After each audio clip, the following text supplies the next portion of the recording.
நம்முடைய திரைக்கலை நாயகர் பிரகாஷ் ராஜ் அவர்கள் அவருக்கே உரிய நடையில் மிக இயல்பாக ஒரு திரைக்கலைஞர் எவ்வாறு எத்தகைய உடல் மொழியோடு பேச முடியுமோ அப்படி நம்மை எல்லாம் கவரக்கூடிய வகையிலே உரையாற்றி அமர்ந்திருக்கிறார்.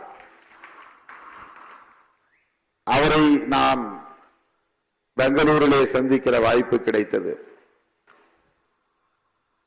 பெங்களூரில் இருந்து நம்முடைய தோழர்கள், பெங்களூர் ரவி, நம்முடைய மகானந்த், வெங்கடேஷ் போன்ற தோழர்கள் எல்லாம் வந்திருக்கிறார்கள்.